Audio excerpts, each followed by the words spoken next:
Hello friends, कैसे हैं आप सब। तैयार हैं प्रोग्रामिंग इन सी पढ़ने के लिए। तो देखते हैं, जो सी लैंग्वेज है वो reliable, simple, easy to use and easy to learn language है। तो ये एक बेसिक लैंग्वेज है। कोई भी लैंग्वेज अगर आपको प्रोग्रामिंग लैंग्वेज सीखनी है तो आपको सी लैंग्वेज सबसे पहले सीखने की ज़रूरत पड़ेगी। उसके बाद आप कोई सी भी लैंग्वेज बहुत इजीली समझ सकते हैं। क्योंकि लैंग्वेज, सारी जो प्रोग्रामिंग लैंग्वेजेस होती हैं सबके कंसेप्ट सेम होते हैं, बस उनके सिंटैक्स अलग होते हैं। प्रोग्रामिंग लैंग्वेज को सीखने से पहले उसके कुछ टर्म्स हैं, बेसिक टर्म्स, वो हमें सीखनी ज़रूरी है। तो पहले हम वो सब टर्म्स सीख लेते हैं। सबसे पहले आता है इसमें करेक्टर सेट्स। अब करेक्टर सेट्स क्या होते हैं? ये कुछ इस टाइप के सेट्स होते हैं जिसमें हम क्या क्या लिख सकते हैं? अल्फ़ाबेट्स अपर केस में लिख सकते हैं ABCD, एंड लोअर केस में भी लिख सकते हैं ABCD। देन उसके बाद आ जाता है हमारा डिजिट्स। जैसे मैथमेटिक्स में होता है 0 से लेकर 9 तक हम डिजिट्स को यूज़ कर सकते हैं करेक्टर सेट्स में। इसमें आते हैं स्पेशल सिंबल्स।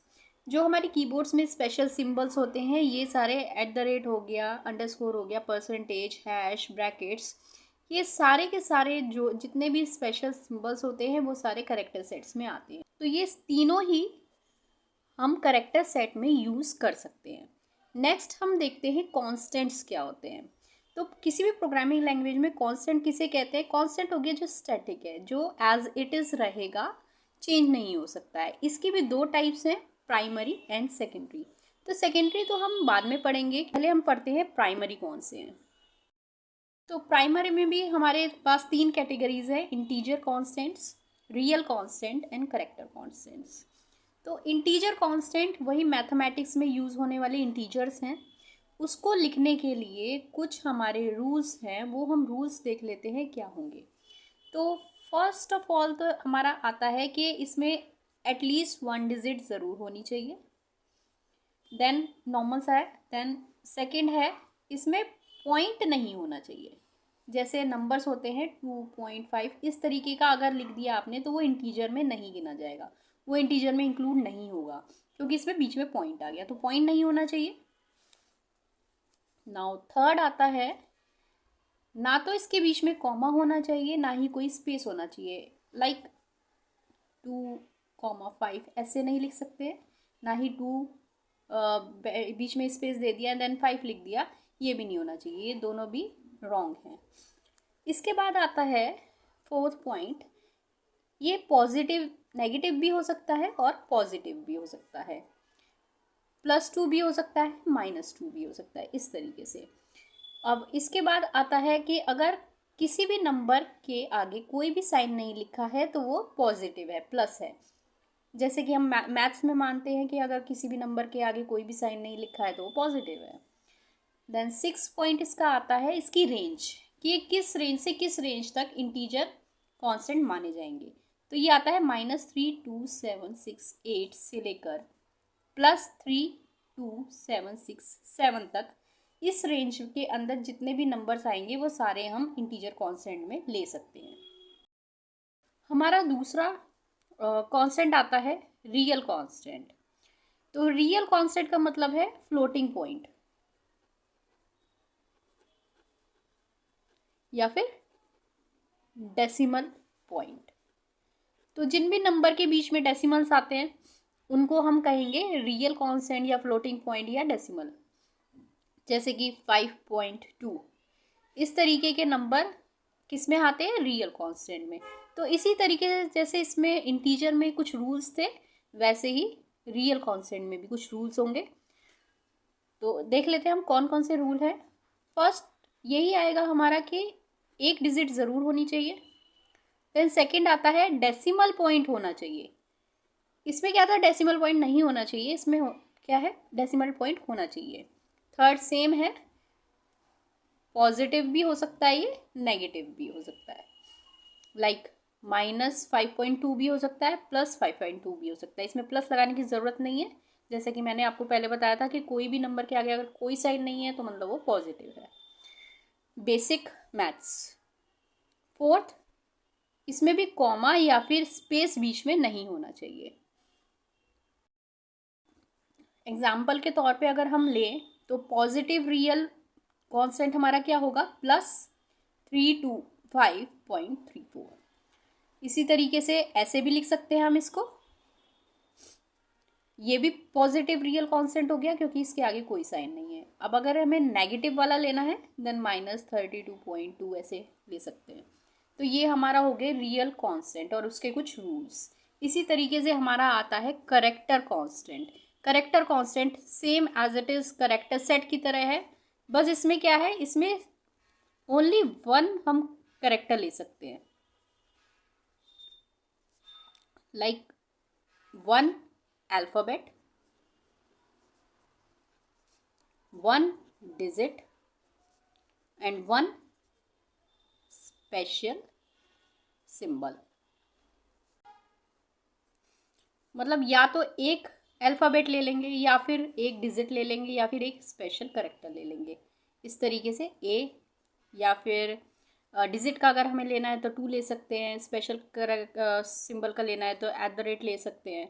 तो ये सिर्फ एक ही अल्फ़ाबेट हुआ या फिर एक ही डिजिट हुआ या फिर एक ही स्पेशल सिंबल हुआ तो उसे हम कह देंगे करेक्टर कांस्टेंट है। तो ये हमारे तीनों हो गए प्राइमरी के। सेकेंडरी अभी हम इसमें इंक्लूड नहीं करेंगे, ये हम बाद में पढ़ेंगे। देन 2-3 चीज़ें और आती हैं टर्म्स में सी लैंग्वेज में, वो भी हम देख लेते हैं फटाफट। तो इसके बाद आता है हमारा third topic, that is keywords. अब कीवर्ड्स वो वर्ड्स होते हैं जो कि सी कंपाइलर को पहले से ही पता होते हैं इनके मीनिंग।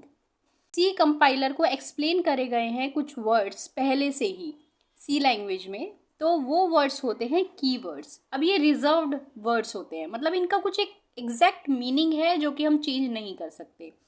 अगर कंपाइलर के सामने वो वर्ड आएगा तो उसका मीनिंग उसको पहले से ही पता है और वो ही मीनिंग रहेगा, उसका चेंज नहीं होगा। ये वर्ड्स कौन कौन से हैं, एग्जाम्पल के तौर पे ऑटो, ब्रेक, फ्लोट, डिफ़ॉल्ट, इस तरीके के ये सारे वर्ड्स हैं। इसमें इनके फिक्स मीनिंग हैं और हम इसको ना तो चेंज कर सकते हैं ना ही को हम किसी के लिए भी यूज़ कर सकते हैं, लाइक किसी भी फंक्शन के नाम के लिए या फिर किसी भी वेरिएबल के नाम के लिए, कांस्टेंट के नाम के लिए हम इनको यूज़ नहीं कर सकते क्योंकि ये रिजर्व्ड है सी कंपाइलर में। फोर्थ आता है टोकन। टोकन क्या होते हैं सी लैंग्वेज में? तो सी लैंग्वेज में टोकन के अंदर आएंगे कीवर्ड्स, आइडेंटिफायर्स। आइडेंटिफायर्स क्या हो गए अभी हम पढ़ते हैं। नेक्स्ट इसका आइडेंटिफायर है कॉन्स्टेंट्स, स्ट्रिंग्स। स्ट्रिंग्स होती है कलेक्शन ऑफ कैरेक्टर्स। देन आता है स्पेशल सिंबल्स, ऑपरेटर्स। तो ये सारे जितने भी हैं ये सारे कलेक्शन, इसका अगर कलेक्शन करें हम तो क्या इन सबको क्या माना जाएगा, ये हैं टोकन्स। तो इसमें आता है keywords, identifiers, constant, strings, special characters and operators. Operators मतलब प्लस माइनस ये सब। तो इसको भी हम आगे पढ़ने वाले हैं। इसके बाद हम पढ़ लेते हैं आइडेंटिफायर किसे कहते हैं। आइडेंटिफायर एक नाम के तरीके से काम करता है। जैसे कोई भी वेरिएबल हमने लेना है अपने प्रोग्राम में, कोई भी कांस्टेंट लेना है, फंक्शन लेना है, उनका जो हम नाम रखेंगे उसे हम क्या कहेंगे, आइडेंटिफायर, क्योंकि वो उसको आइडेंटिफाई कर रहा है। अब आइडेंटिफायर्स के लिए भी कुछ रूल्स हैं जो हमें फॉलो करने पड़ते हैं। फर्स्टली तो आइडेंटिफायर्स के लिए हम कीवर्ड्स यूज़ नहीं कर सकते। जैसे हमने पहले भी पढ़ा है कि कीवर्ड्स का अपना खुद का एक मीनिंग होता है, वो किसी चीज़ के लिए भी यूज़ नहीं हो सकते हैं। तो आइडेंटिफायर्स जब हम बना रहे हैं, किसी का नाम, किसी वेरिएबल को या कांस्टेंट को कोई नाम दे रहे हैं, तो उसके लिए हम कीवर्ड्स यूज़ नहीं कर सकते हैं। ये हमें हमेशा ध्यान रखना है। अब इसमें और क्या आता है, जो फर्स्ट कैरेक्टर है, कोई भी नाम का फर्स्ट कैरेक्टर है वो या तो अल्फ़ाबेट होना चाहिए या फिर या तो अल्फ़ाबेट ABCD कुछ होना चाहिए या फिर अंडरस्कोर होना चाहिए। उसके अलावा डिजिट वगैरह नहीं ली जाती हैं आइडेंटिफायर्स में। सेकंड है इसका कि 2 अंडरस्कोर हम एक नाम में नहीं ले सकते, एक आइडेंटिफायर में 2 अंडरस्कोर हम यूज़ नहीं कर सकते हैं, वो वैलिड नहीं रहेगा। सारे करेक्टर जो भी हम ले रहे हैं आइडेंटिफायर में वो या तो अल्फ़ाबेट हो सकते हैं या फिर अंडरस्कोर हो सकते हैं, लाइक ABCD ये सब हो सकते हैं या फिर अंडरस्कोर हो सकते हैं। और कुछ इसमें हम नहीं ले सकते हैं, लाइक डिजिट्स हम आइडेंटिफायर के लिए यूज़ नहीं कर सकते हैं। तो यही था हमारा आइडेंटिफायर। यहीं पे ये छोटे छोटे टर्म्स हैं जो ख़त्म हो जाते हैं। नेक्स्ट टॉपिक में हम कुछ और पढ़ेंगे। तब तक के लिए आप को अगर कोई भी प्रॉब्लम होती है तो मुझे कमेंट सेक्शन में पूछ सकते हैं। Thank you.